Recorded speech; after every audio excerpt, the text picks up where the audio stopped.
25절의 말씀에 1절의 말씀에 보시면은 베스도가 부임한 지 3일 만에 베스도가 나타났습니다. 베스도가 나타났는데 이 사람은 25장에 처음 등장한 사람이에요. 지금 이 바울이 계속 이 재판 중에 있다라는 것이죠. 그 가운데 25장에는 바울의 재판을 위하여서 총독, 예루살렘의 총독 베스도가 부임했다면은 24장에는 여러분들 바울의 재판을 위하여서 누가 여러분들 쓰임을 받았을까요? 총독으로 벨릭스라는 사람이 이렇게 수고를 했죠. 재판을 주관했다라는 것이죠. 그러니까 이스라엘의 총독으로 재판을 주관했어요. 근데 25장에는 누가 주관하게 된다고요? 베스도가 주관을 하게 됩니다. 그 말은 바로 뭐냐면은 지금 무엇이 바뀌었다라는 거예요? 총독이 바뀌었다라는 거예요. 총독이 바뀌었어요. 그러면 총독이 바뀌었으면 총독의 임기 기간이 있다라는 거예요. 임기 기간. 그 말은 바로 벨릭스가 총독으로 이스라엘의 총독으로 임기를 채우고 그 뒤에 누가 왔다? 베스도가 왔다라는 거예요. 몇 년의 시간이 흘러갔느냐? 2년의 시간이 흘러갔다라는 거예요. 2년의 시간. 그러면 사도행전 24장과 25장 사이에는 몇 년이 흘러갔어요? 2년이 흘러갔어요. 그러면 바울은 어디에 있을까요? 그 2년 동안. 그렇죠. 가이사라 어디에 있다고요? 감옥에 있다라는 거예요. 몇 년 동안? 2년 동안. 그 가운데 총독이 바뀐 총독이 누구냐? 베스도가 나타난다는 것이죠. 이 베스도가 부임하고 난 다음에 며칠 만에? 3일 만에 어디에 갔다고요? 가이사라에서 예루살렘으로 갔다라는 것이죠. 여기서 알 수 있는 것이 무엇이냐 하면은 베스도가 굉장히 기본에 충실한 사람이다. 그런 걸 알 수가 있는 거예요. 이 베스도가 부임하자마자 며칠 만에 갔다고요? 어디로? 예루살렘. 왜 갔을까요? 이유가 뭘까요? 왜 갔어요? 이게 베스도가 3일 만에 예루살렘에 갔다? 예루살렘은 어떤 곳이에요? 이스라엘의 수도. 거기에 또 누가 있는 거예요? 뭐가 있는 거예요? 성전이 있는 거예요. 그러면 그 성전과 관계된 이 이스라엘 전체를 움직이는 종교 지도자들이 전부 다 어디 모여 있다라는 거예요? 예루살렘에 모여 있어요. 결국 지금 이 베스도는 예루살렘에 왜 갔느냐 하면은 자기는 지금 가이사라에 있다라는 거예요. 이스라엘의 해병 가이사라에 있고 예루살렘은 거기에서 이스라엘 내부 쪽으로 들어가서 해발 800m 고지에 예루살렘이 있다라는 거예요. 이 베스도는 지금 이스라엘의 총독으로 부임했기 때문에 조선의 총독으로 부임한 유명한 사람 생각나는 사람 있어요? 이토, 이등박문이 생각나잖아요. 이토 히로부미. 마찬가지로 이 베스도는 이 이스라엘 전체 나라의 총독으로 파견되어 있기 때문에 일단 이 이스라엘 나라의 민심을 살피고 그들의 마음을 얻는 것이 유익이라는 거예요. 그래서 이 베스도는 지금 이 가이사라에서 어디로 내려간 거예요? 예루살렘으로 내려가서 종교 지도자들의 마음을 얻기를 원했다라는 거예요. 이런 모습을 보게 될 때 참 베스도가 기본에 충실하다라는 것을 알고 있어요. 벨릭스는 이전의 총독 벨릭스는 그런 사람이 아니었어요. 이전의 총독 벨릭스는 원래 여러분들 이 귀족이 아니라 원래 출신이 뭐였다고요? 지난주 설교를 잘 들어보는 기억하죠. 노예 출신이었어요. 근데 누구에게 잘 보였어요? 아주 이렇게 기억을 잘 못해 주셔서 아주 생소한 것으로 해서 제가 설교하는데 어려움이 없게 해주셔서 감사해요. 저도 신선하게 막 설교해요. 로마 황제 디베랴 황제의 어머니의 뭐였어요? 종이었어요. 노예였어요. 근데 누구한테 잘 보였어요? 그렇죠. 황제의 어머니에게 잘 보여서 결국 노예에서 면천을 하게 되고 나중에 어디까지 올라가는 거예요? 이스라엘의 총독 자리에까지 올라가는 대단한 권세를 가진 사람이에요. 그렇기 때문에 이런 사람을 이런 사람을 여러분들 오늘날에는 어떤 인사다? 하늘에서 갑자기 뭐 타고 내려왔다? 그래, 낙하산 인사라는 거예요. 낙하산 인사. 그렇기 때문에 이 벨릭소는 어떤 기본기가 충실하지 않아요.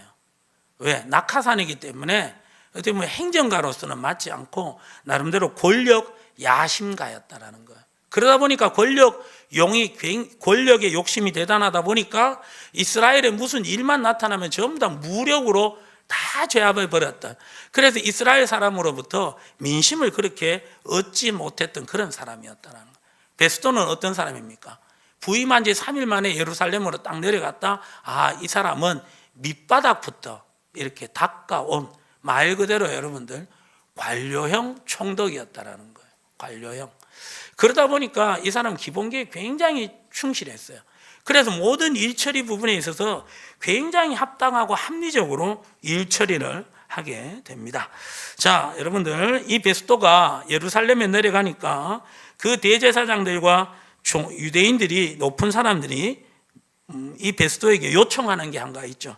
그게 뭐예요? 2절의 말씀에 보시면 누구를 고소하는 거예요? 바울을 고소하고 있다라는 거예요.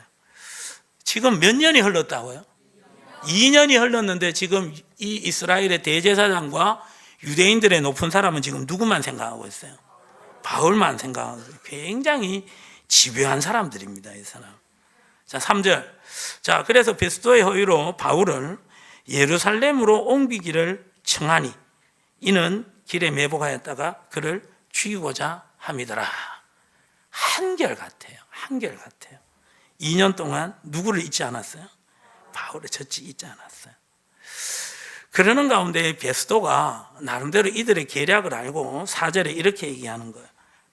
베스도가 대답하여 바울이 가이사라에 구류된 것과 자기도 멀지 않아 떠나갈 것을 말하고, 이건 바로 뭐냐면은 바울이 가이사라에 구류된 것을 2년 동안 구치소에 있는 거 이 베스도 알았다라는 거예요. 왜 있는 것도 알았다라는 거예요.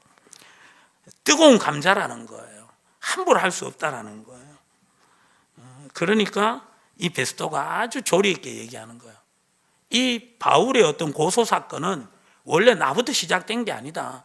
내전에 벨릭스 총독부터 시작되었고 가이사라에서 재판을 받았고, 그러는 가운데 내 마음대로, 이 사람은 또 로마인이고, 그러는 가운데 내 마음대로 예루살렘에 돌아가서 재판을 받게 하는 것이 옳지 않다. 굉장히 합리적으로 대답을 하는 거예요.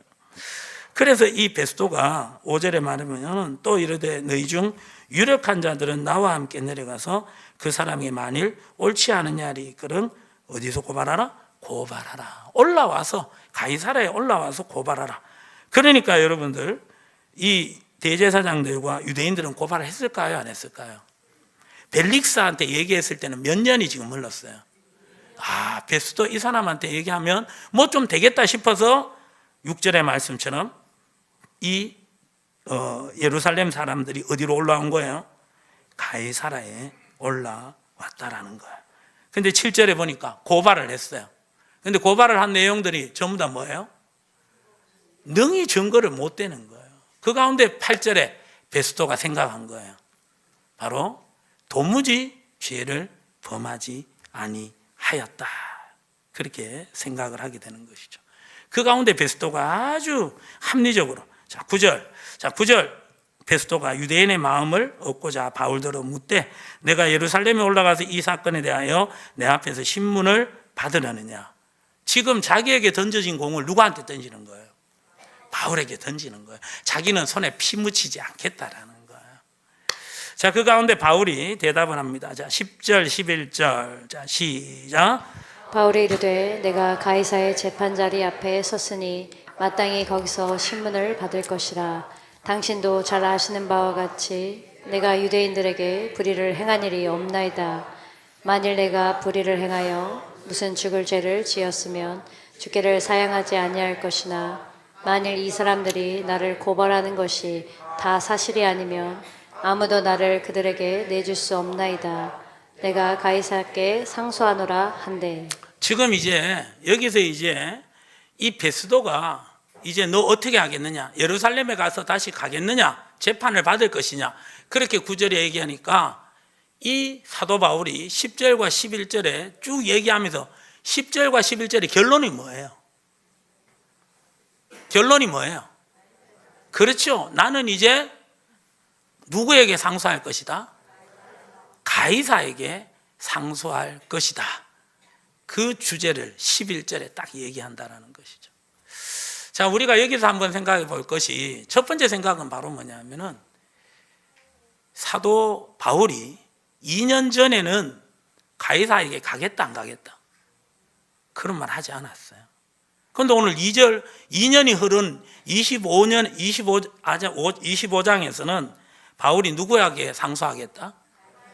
가이사에게 상소해갔다. 바울이 왜 이렇게 변했을까요? 바울이 이렇게 변한 이유가 뭘까요? 바울이 여기서 잘 생각해 볼 것이, 바울이 2년 동안 어디에 있었다고요? 감옥에 있었어요. 가이사랴 감옥에 있었어요. 그럼 바울은 2년 동안 뭐 했을까요? 교도소 안에서 뭐 했을까요? 분명 교도소 안에서 뭔가 일이 있었어. 그러니까 2년 전에는 하지 않았던 가이사에게 상소하는 것을 2년 후에 오늘 본문에는 했다라는 거예요. 그게 바로 이 24장과 25장의 차이고, 바울이 2년 동안 뭔가 변화가 있었다라는 거예요. 자, 여러분들, 바울은 2년 전에 왜 그때는 가이사에게 상소하는 것을 거절하고 지금은 가이사에게 상소하는 것을 택했느냐? 그 이유가 바로 무엇이냐? 사도 바울이 2년 동안 이 심경에 변화가 일어났던 이유는 바로 내려놓음의 시간을 가졌다라는 거예요. 오늘 결론적으로 이 사도 바울이 원래 마지막에는 어디를 가기를 원했어요? 로마에 가기를 원했고, 그 로마에 간다라는 것을 또 하나님께서 천사를 통하여서 확증시켜 줬다고요. 몇 년 전에? 2년 전에. 자, 그 부분에 있어서 사도 바울은 거부하는 모습을 보였다라는 거예요. 그게 바로 뭐냐면은, 사도 바울은 성격상 아싸한 사람이에요. 아싸한 사람이 무엇이냐 하면 경상도 사투리인데, 확실한 사람이야. 뭔가 지저분한 거 싫어해. 깔끔한 거 좋아한다라는 거예요. 사도 바울은 이 가이사라에 잡혔을 때 제수의 신분으로 예루살렘에 의해서 가이사라로 옮겨왔다라는 것이죠. 그 가운데 사도 바울이 로마로 가야 되는 건 이제 천사로부터 확정을 드렸기 때문에 무조건 가야 돼. 그런데 무슨 신분으로는 가기 싫어? 죄인의 신분으로는 가기 싫다라는 거예요. 뭔가 하나 죄인이라는 것은 이 누명을, 이 오해를 확실히 벗고 자기는 당당하게 어디에 가고 싶었다라는 거예요?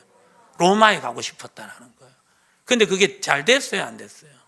안 되는 가운데 몇 년이 지났어요? 2년이 지나고 나름대로 사도 바울이 생각하기를, 그건 철저하게 내가 당당하게 모든 누명을 벗고 예루살렘에 가는 것은 누구의 생각이었어요? 사도 바울이 원하는 방법이었다고요. 그런데 2년이 지난 후에 사도 바울이 깨달은 거예요. 여러분들, 서울에 가는 방법이 기차로 가는 방법이 있고, 또 어떤 방법이 있어요? 버스를 타도 되고, 또 차를 타도 되고, 자전거를 타도 되고. 야, 엄청나네. 어떻게 하든 어디만 가면 돼? 서울만 가면 돼. 어떻게 하든 사도 바울은 어디만 가면 되는 거예요? 로마만 가면 되는 거예요. 그런데 사도 바울은 오해받지 않고 누명 벗고 당당하게 가기를 원했지만은 하나님은 그 방법이 아니었다라는 거예요. 어떻게든 2년 동안 사도 바울은 이 시간을 통하여서 로마에 가는 방법은 다양한 방법으로 갈 수 있다라는 것이죠. 하나님의 방법은 로마로 가는 부분에 있어서 또 위험한 전도 여행을 통해서 사도 바울이 고생하면서 로마에 가는 것이 아니라 이 죄수의 신분으로 안전을 보호받으면서 어디에 가기를 원했다라는 거예요? 로마에 가기를 원했다라는 거예요. 이 생각을 정리하기 위해서 사도 바울은 무려 몇 년의 시간이 필요했다? 2년의 시간이 필요했다라는 거예요. 결국은 2년의 시간 동안 사도 바울은 기다렸다라는 거예요. 하나님의 뜻을 인도함 받기 위하여서. 하나님, 저 로마에 가야 되지 않습니까? 분명히 하나님께서 저에게 말씀하셨잖아요. 그 부분에 있어서 이 로마로 가는 부분에 있어서 하나님 길을 열어 주시옵소서. 이 오해를 벗고 감옥에서 빨리 나가게 하여 주시옵소서. 그게 사도 바울의 몇 년 전의 기도 제목, 2년 전. 지금은 아니라는 거예요. 자기의 뜻이 아니라, 자기의 이름이 높여지는 부분이 아니라, 비록 죄수의 신분으로 가면은 좀 다른 사람들이 오해할 수 있지만, 지저분할 수 있지만, 그게 바로 누구의 방법이었다고요? 하나님의 방법이었다. 이걸 사도 바울이 뭐 한 거예요? 깨달았다라는 거예요. 아멘. 무려 몇 년의 시간을 통하여서? 2년의 시간을 통하여서. 그래서 우리가 생각하기를, 그 기다림의 시간을 통하여서 하나님께서는 사도 바울을 변화시킨 거예요. 아멘. 그래서 사랑은 뭐라고 했죠? 그렇죠. 사랑은 오래 참는 거라는 거예요. 사랑은 뭐다? 오래 참는 거다. 기다리는 거다. 하나님의 사랑은 그런 사랑이었어요. 하나님이 세상을 이처럼 사랑하사 독생자를 주셨으니 이는 그를 믿는 자마다 멸망하지 않고 영생을 얻게 하려 하심이라. 하나님의 사랑은 멸망할 우리 인생이 영생을 얻어서 천국 가는 인생으로 변화시켜주는 놀라운 능력이 있는 줄 믿습니다. 이 하나님의 사랑은 어떤 사랑입니까? 오래 참는 사랑입니다. 하나님 오래 참아주셨어요. 우리가 예수님은 나의 주와 그리스도가 되십니다. 이 믿음을 고백하기 전까지 우리의 삶은 엉망진창이었다니까요. 구원받기에 여러분들 전혀 합당하지 않은 인생이었어요. 삶이었다라는 거예요. 그런데 하나님은 기다려주셨어요. 그게 뭐라고요? 사랑이에요. 그래서 사랑은 기다리는 거예요. 사랑은 오래 참는다라는 거예요. 그런 하나님의 오래 참으심에 여러분들 사랑으로 오늘 우리가 구원을 받게 된 줄 믿습니다. 그래서 우리의 신앙이 온전해지기 위해서는요, 하나님의 뜻을 잘 깨닫기 위하여서는 여러분들 뭐 할 수 있어야 되느냐? 잘 기다릴 수가 있어야 된다라는 거. 아멘. 결국 야고보서에도 여러분들 우리의 어떤 믿음의 시련은 환난은 무엇을 낳느냐? 인내를 낳는다라는 거예요. 아멘. 인내를 낳아요. 왜요? 그 인내를 통하여서 우리가 온전해진다라는 거예요. 선한 일을 행할 수 있는 능력을 가지게 되는 줄 믿습니다. 그래서 성령의 9가지 열매 중에 여러분들 2개가 전부 다 무엇과 관련되어 있어요? 기다리는 것과 관련되어 있다니까요. 아멘. 조급하면 이스마엘이지만 기다리면 이삭입니다. 아브라함이 75세 때 하나님께서 약속해 주셨잖아요. 내가 너로 큰 민족을 이루고 너로 모든 민족들에게 복이 되게 할 것이다. 아브라함은 너무너무 기뻤어요. 그의 나이 몇 살이었다고요? 75세 때 하나님께서 나타나셔서 너로 큰 민족을 이루겠다. 너무너무 기뻤어요. 그때까지 아브라함에게 자녀가 있었다 없었다? 없었다라는 거예요. 그러는 가운데 하나님께서 큰 민족을 이루어 주시겠다고 하니까 너무 감사한 거예요. 너무 감사한 거예요. 그런데 그 약속이 바로 이루어졌어요? 바로 이루어지지 않았어요. 1년, 2년, 5년? 하나님 약속하셨으니까. 그런데 6년, 7년이 되니까 불안하고 8년이 되니까 의심하게 되고 9년이 되니까 낙심하고 10년이 되니까 어떻게 되는 거예요? 야, 이건 아니야. 뭔가 하나님의 다른 계획이 있을 거야. 그래서 생각했던 게 바로 뭐예요? 그의 아내 사라의 말을 듣고 사라의 몸종 애굽 사람 하갈을 자기의 후처로 맞이하게 돼요. 그렇게 태어났던 여러분들 사람이 누구예요? 이스마엘, 지금의 여러분들 사우디, 이란, 이라크, 여러분들 요르단, 사우디아라비아, 애굽, 그 전부 다 여러분들 이스마엘의 후손이잖아요. 이스마엘의 후손. 나중에 여러분들 하나님께서 85세 때 이스마엘을 낳는 것을 보고 무려 16년 동안 침묵하시다가 하나님께서 100세 때 아들을 주시잖아요. 그 아들이 누구예요? 이삭. 그래서 그 이삭의 후손 이스라엘과 사우디아라비아와 같은 이란, 이라크와 같은 요르단 사람과 같은 레바논 사람들이 애굽 이집트 사람들이 그 이스라엘과 지금도 계속 싸우고 있잖아요. 아브라함 한 사람의 그 조급함으로 인하여서 지금도 여러분들 싸움과 다툼이 시작되고 있다니까요. 그렇게 조급하면 이스라엘이지만 기다리면 뭐라고요? 이삭이라는 거예요. 조급하면 분쟁이에요. 다툼이에요. 싸움의 씨앗이 될 수 있다니까요. 조급함으로 결정하면 그건 잘못될 가능성이 거의 99.9%라는 거예요. 우리는 뭐 할 줄 알아야 되는 거예요? 약속하셨다면 뭐 해야 돼요? 기다릴 줄을 알아야 되는 거예요. 오늘 우리의 기도 제목 부분에 있어서 우리의 방법대로 이루어지지 않지만 마음속에는 하나님께서 이 나의 기도의 제목 부분에 있어서 응답이라는 확신을 여러분들 가지면 우리는 무조건 뭐 해야 되는 거예요? 기다리셔야 되는 거예요. 아멘. 기다림도 하나님의 계획입니다. 기다림도 하나님의 뜻입니다. 결국 이것을 훈련하기 위해서 하나님은 사도 바울을 감옥에서 무려 2년을 보내게 하셨다라는 것이죠. 그럼 이 기다림의 기간 동안 사도 바울이 여러분들 뭐 했을까요? 이 하나님의 뜻을 깨달을 수 있었던 것은 하나님과 끊임없이 뭐 했다라는 거예요? 교제했다라는 거예요. 아멘. 그래서 무엇이 중요하냐? 일상이 중요하다라는 거예요. 우리의 매일매일이 소중하다라는 거예요. 그래서 하나님에 대해서 기도 제목을 가지는 그거 잘못된 건 아니지만요, 크게 기대하지 마십시오. 그게 잘못하면 희망 고문이 되는 거예요. 희망 고문이 여러분들 뭐예요? 희망은 너무 큰데 안 되면 어떻게 되는 거예요? 고문을 받는 것처럼 굉장히 괴롭다라는 거예요. 우리가 살아가면서 일상의 소중함을 가지시고 큰 기대 부분에 있어서 꿈을 가지시는데 그 기대에 너무 의존하지 말라는 거예요. 그 의존에 기대하지 말고 우리의 날마다의 무엇을 소중히 여길 수 있어야 된다? 일상을 소중히 여길 수 있어야 된다는 거예요. 일상을 소중히 여기지 않은 가운데 내일은 없어요. 미래는 없다니까요, 여러분들. 그래서 우리가 예배를 드리는 부분에 있어서도 주일 때마다 매주마다 예배를 드려야 되는 이유가 바로 뭡니까?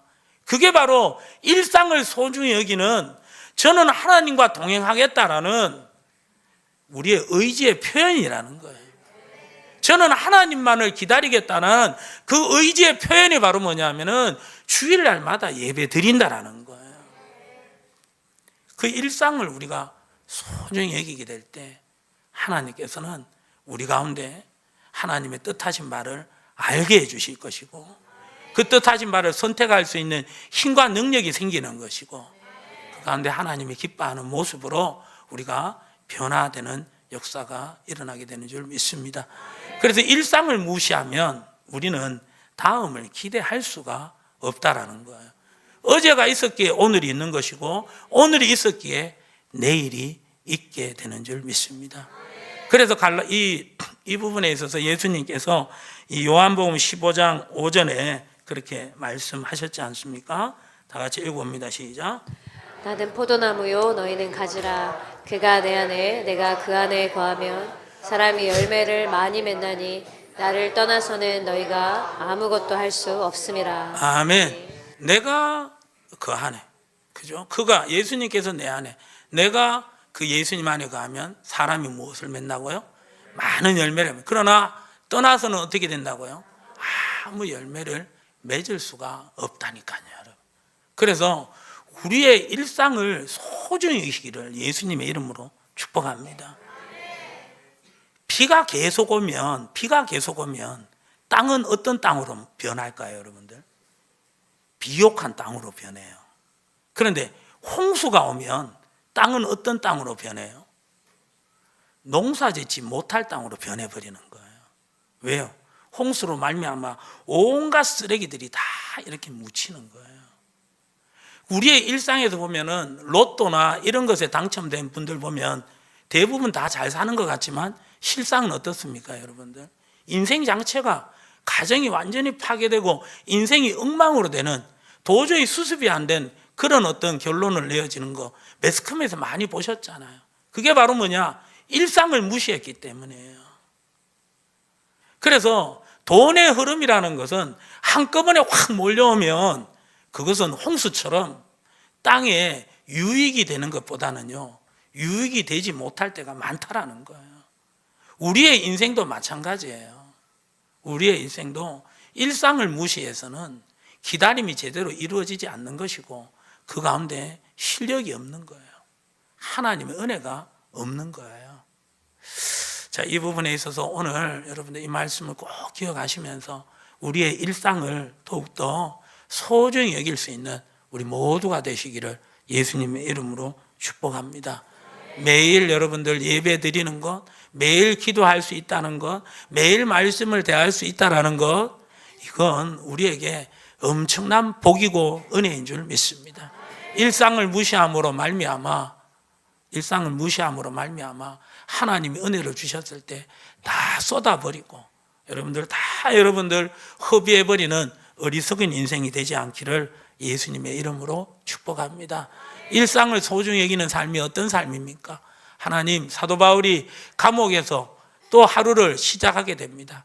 그 가운데 사도 바울은 고백했을 거예요. 하나님, 오늘도 하루를 생명으로 시작해 주심을 감사합니다. 주를 바라봅니다. 기도할 수 있게 하시니 감사합니다. 말씀을 통하여서 주와 동행하게 하시니 감사합니다. 모든 순간을 하나님이 이 사도 바울에게 주신 가장 좋았던 순간으로 받아들인다라는 거예요. 아멘.